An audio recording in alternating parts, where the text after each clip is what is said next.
정말 슬픈 이야기가 하나가 있습니다. 장하와 홍련 이야기를 모르시는 분들이 없으세요. 제가 잘 하지 않는 이야기입니다. 장하 홍련 얘기는 너무 잘 하시잖아요. 이런 거잖아요. 장하와 홍련이 예쁜 언니 동생 너무 예뻐. 그래서 같이 잘 지내는데 계모가 와요. 애들을 모함해서 애들이 죽고, 그래서 더 재밌는 건 뭐냐면 장하 홍련이 죽은 다음에 귀신이 되어서 처녀 귀신 무서워 해가지고 나타나서 복수하는, 우린 그런 얘기로 알고 있습니다. 장하와 홍련이 어머님이 돌아가셨습니다. 돌아가시면서 우리 애들 잘 키워줘서 좋은 데 시집 보내주세요가 죽을 때 이 친모의 유언이었습니다. 뭐 그런 거 너무 당연한 거죠. 이 집안 배좌수라고 돼 있는데요. 아버지가 배좌수. 좌수라는 말은 뭐냐면요, 지역의 유지란 뜻이에요. 좌수는 아무나 하는 게 아니고 그 지역에 이렇게 뭐 읍장 정도 아닙니다. 아주 그냥 대단한 입김 센 이런 분들이에요. 양반가는요 당연히 엄마가 있어야 됩니다. 그거는 무슨 다른 어떤 의도가 아니고 꼭 있어야 돼요. 새어머니가 왔는데 여기서 진짜 중요한 게 뭐냐면 장하 홍련이 여자였다는 거예요. 아들이 아니었다는 겁니다. 전처의 소생이 아들이에요. 그럼 얘기가 좀 많이 복잡해집니다. 자, 전처 자식의 장하 홍련 딸이 있고요. 후처가 왔습니다. 그래서 후처가 와서 아들을 낳아요. 아들이 있어요. 자, 이 배자순의 집을 누가 이을 것이냐? 당연히 계모, 첩이 아닙니다. 첩과 계모는 다릅니다. 보통 이게 옛날 얘기에 가장 많은 게 처첩 갈등이에요. 처와 첩이 싸우는 거예요. 그건 다 집안 내 주도권 싸움이거든요. 그런데 주도권 싸움이 될 때 제일 중요한 건 아까 전에 말씀드린 것처럼 자식을 어떻게 낳느냐예요. 딸이 중요하지 않아. 아들 낳는 거거든요. 근데 전처의 자식들이 아들이 아니라 뭐라고요? 딸, 둘. 걔네들은 뭐예요? 시집. 가면 끝. 그런데 도대체 계모는 왜 장하를 모함했나요? 모함을 왜 했을까요? 모함했어요, 결국은. 지금까지 한 얘기로 보면 밥을 많이 먹었나요? 그럴 수 있습니다. 밥을 많이 먹어. 식탐 때문에 밥을 너무 많이 먹어서. 가능성 있습니다.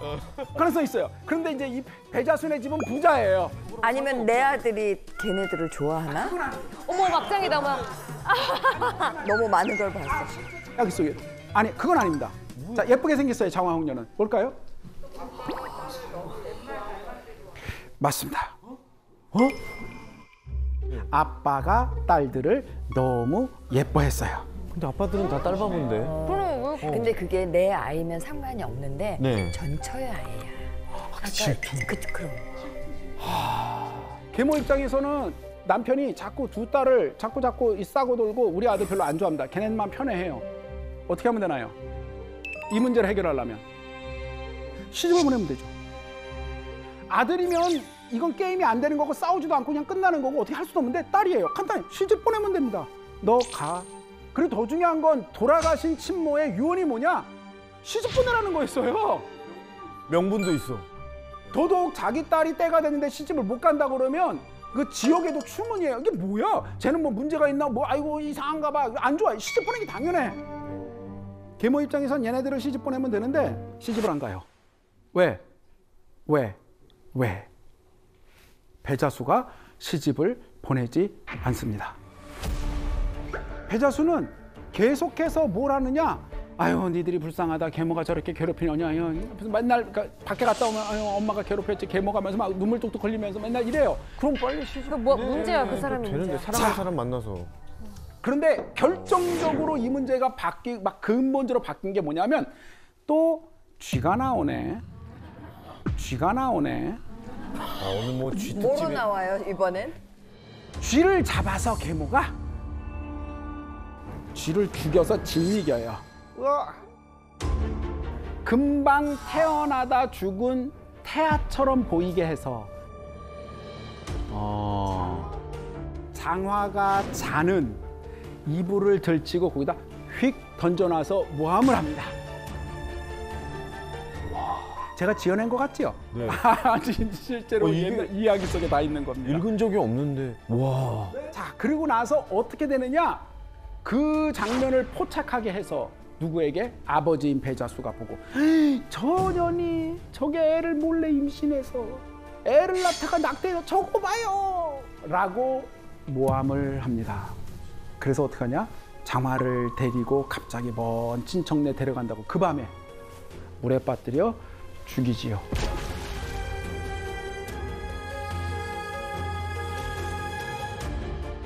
그래서 장화가 죽습니다. 홍련도 나중에 결국 따라서 죽습니다. 제일 중요한 건 아버지는 왜 그랬을까 하는 거예요. 자, 여기서 아버지가 됩시다. 아버지가 돼봤어요? 아니, 얘가 그랬어. 이런 문제가 있어. 장화는 자고 있어. 얘는 한마디도 안 해. 깨우겠죠. 넌 뭔 짓이야. 이거사! 도대체 너는 무슨 짓을 해서 이게 무엇이냐? 왜냐하면 아까 이저 딸하고 친밀감이 하나도 없는 거라면 그렇게 분노하고 대충 그렇게 처리하는 부모들 많았는데 얼마나 친했는데요. 매일 박경하고 니들이 참아라. 너희들 불쌍하다. 눈물 뚝뚝뚝뚝뚝뚝. 그럼 그쯤 되면 가서 죽여라라고 결정하기 전에 너 왜 그랬어라고 깨워서 물어보는 게 너무 당연하잖아요. 안 그러고 그 밤에 일사천리로 해결해버립니다. 왜 그랬을까요? 자, 배자수가 갑자기 그렇게 끼고 돌다가 도대체 왜 장화와 홍련을 일찍 시집 보낼 나이가 지났음에도 불구하고 시집을 보내지 않았다 가장 큰 이유는 정답은 저는 모르지만 그럴 가능성이 가장 높은 건 사실은 이 이야기는 근친상간적 문제가 베이스에 깔려있는 이야기일 가능성이 매우 높습니다. 진짜 여자로 사랑한 거예요? 오. 홍련도 나중에 결국 따라서 죽습니다. 왜 그럴까요? 장화가 죽고 난 다음에 홍련은 왜 자살을 할까요? 그 이유는 뭐냐면 저 문제가 이제 그 다음에 어떻게 움직일지를 홍련은 생각하지 않을 수밖에 없는 거죠. 자기한테 오는 건. 그렇습니다. 그래서 홍련이 더 중요한 건 잊지 마셔야 될 건 배자수는 알고 있어요. 뭘 알고 있느냐? 자기도 걸려있는 것 같은 그 문제, 성관계의 문제, 낙태의 문제, 이 문제는 자신이 정말 두려워할 이야기인 거고 사실 계모는 그 약점을 정확히 잡았기 때문에 그 밤중에 일사천리로 해결할 수 있었고 더 비극인 건 뭐냐면 실제 그런 얘기는 조금 죄송한 얘기지만 장화 홍련 이야기는 실제 있었던 이야기입니다. 싫어해요? 예, 싫어합니다. 많았어요. 조선시대 왕조실록이나 옛날 사람들의 문인이나 기록을 보면 제가 지금 말씀드리려는 이 결론 같은 이야기들이 꽤 많았고요. 언제든지 인간이 사는 곳에서 탐욕과 추악함을 가지고 기생하려고 하는 수없이 많은 자들 속에서 있을 수 있는 문제였던 거고 이야기가 되어서 우리들에게 의미를 가지게 하는 것이었습니다. 결국 어떤 의미에서 우리 자기 자신이 제일 힘들고 괴로운 게 뭐냐면 우리 주변에 있는 가장 가까워야 할 가족이라고 할 수 있습니다. 그 가족들이 사실은 서로가 서로에게 어떤 마음과 어떤 자세와 어떤 거리로서 사느냐에 따라서 그것이 우리의 삶을 찌우기도 하고 그러지 않게 하기도 합니다. 그 거리라는 것은 굉장히 중요한 겁니다. 이야기 중에서 여우누이라는 이야기가 있습니다. 아셔요, 이 얘기도. 여우누이. 누이인데 여우야. 어느 부잣집이 있어요. 부자예요. 돈이 너무 많아요. 세상에 딴 집은 아들 없어서 난리인데 세상에 아들을 뚝 하나 또 아들을 줄줄이 짝짝짝 셋을 낳았어. 든든하잖아요.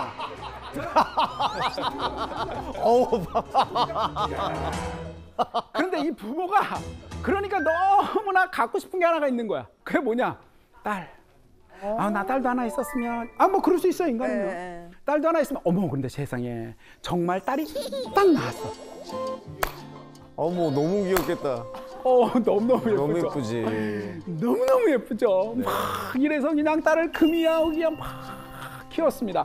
아이고 그래 그래서 열심히 키웠어요. 어느 날 이 집에 갑자기 밤마다 이상한 일이 있어요. 아침에 일어나면 종들이 마님 큰일 났습니다. 무슨 일이냐? 왜 안 까니 가보세요. 소가 한 마리 푹 쓰러져 죽어 있는 거예요. 아시죠? 이 소가요, 이게 어떻게 설명해야 될까요? 벤츠 플러스 기중기 플러스 포크레인 플러스 소보르기니 소르쉐. 소불기. 아니 왜 죽었지? 모르겠습니다. 소가 죽었습니다. 그래요. 그 다음날 하룻밤을 자고 나니까 또 마님 큰일 났습니다. 매일 하루에 한 번씩 소가 한 마리 계속 죽어가는 거예요. 아들 키우면 뭐해? 일 시켜야지. 첫째 아들 딱 야 무슨 일이지? 네가 오늘 잘 보고 망을 봐라. 그래서 이제 아들이 망을 막 보는데 깜깜한 밤이 되는데 우리 그 귀여운 막내딸이 찰찰찰찰찰 기어오더니 사방을 슉슉슉슉 이렇게 보더니 팔딱팔딱팔딱팔딱 뛰어온 놀이 확 돌더니 여우로 휘르르 변신하는 거야. 그러더니 얘가 씩 하더니 소 뒤로 가서 손을 소 똥 항문으로 손을 쑥 집어넣어서 간을 딱 잡아서 간을 쑥 뽑아낸 다음에 냠냠냠냠냠냠냠냠냠냠냠냠 냠냠냠냠냠냠냠냠. 이거 진짜 무섭다. 저 손에 피 묻었어, 종아리랑. 대박이다. 다 냠냠냠냠 먹었는데 팔딱팔딱팔딱 뛰어가지고 다시 애가 돼서 가는 거예요. 아침에 어떻게 됐냐 그랬더니 아유 글쎄요 이래저래 해가지고 딸이 이렇게 나가지고 우리 있잖아요 걔가요 이렇게 해서 아버지가 그 일 듣고 어떻게 했냐 이놈의 새끼 이놈 네가 아버지가 화를 엄청 내고 어떻게 했냐 얘를 쫓아버렸어요. 그렇죠. 그래서 어떻게 그날 둘째 네가 지켜라. 둘째가 또 탁 지키는데 막내 동생이 막 나오더니 팔짝팔짝팔짝팔짝 뛰더니 여우가 막 뛰더니 또 손을 엉덩이다 쑥 집었더니 쑥 뺐더니 냠냠냠냠냠냠 먹더라는 거야. 근데 진짜 잔인하다. 아침이 됐어요. 어떻게 됐냐? 그랬더니 이 둘째가 글쎄요 우리 막내가 글쎄요 와가지고 팔딱 벌려 이놈의 씨 내 이놈 하고 또 생겼어요. 셋째 네가 지켜라. 셋째 아들이 또 보는데 진짜 오더니 팔딱팔딱팔딱 쑥 남남남남 또 먹었어요. 어떻게 됐냐? 그랬더니 봤잖아 이미 자기가 봤는데 그대로 말하면 안 되겠는겨. 맞아. 이거 모르겠어요. 이거 난 모르겠는데 갑자기 서 있다가요. 내 푹 쓰러지던데요? 그래? 이게 무슨 명계지? 이게 무슨 명계야? 뭐 이런 거죠. 그래서 여기서 옛날 얘기인데 장면 전환이 나와요. 여기 장면이 딱 끝나고요. 갑자기 장면이 휙 바뀌어서 집을 나간 첫째와 둘째가 어떻게 가서 만나가지고 같이 가서 도사님을 만나서 공부하면서 살아요. 도사님하고 살다가 도사님이 호리병 3개를 줘요. 이야기에서 다 들어보셨죠? 빨간 병, 파란 병, 하얀 병. 아무튼 뭐 호리병이 내가 들고 딱 막 와가지고 자 다시 내 자기 옛날 집에 가보고 싶은 거야. 다시 자기 집에 슉 갔더니 그 큰 집이 퇴락했어. 그대로인데 막 낡고 지금 사람이 하나도 없는 것 같아. 이게 뭐야? 그 안에 들어가서 이렇게 있는데 갑자기 저 건너방 문에서 문이 삑 열리더니 아주 예쁘게 생긴 막내 동생이 어머 오빠 오셨어요 그러면서 어머머머 하고 나오는 거야. 그런데 얘네들은 봤잖아. 무섭지. 그리고 이 집이 이런 거 보니까 느낌이 알잖아요. 뭔 일 있었구나. 털나겠어. 그래서 둘이 야 도망가자. 그래서 둘이 막 도망가. 아니 오빠 어디 가세요? 아유 어디 가니 이것들 하면서 핑핑핑 돌아서 여우로 변신해서 캉캉캉캉 막 뛰어가는 거예요. 얘네들이 큰일 나서 도사가 줬던 호리병을 휙 던지니까 파란 병을 물이 이만큼 나서 물을 빠져서 죽었다. 이야기는 이렇게 끝나는 겁니다. 이야기는 간단해요. 이야기는 간단합니다. 자, 질문. 그렇습니다. 일단 제일 쉬운 질문. 셋째 아들도 없잖아요. 걔는 어떻게 됐을까요? 간을 뺏겼나? 네, 소를 언젠간 다 먹었겠죠. 정답이에요. 네, 막내가. 엄마 아빠 것도요? 어머 제가 드릴 말씀이었는데 아마도.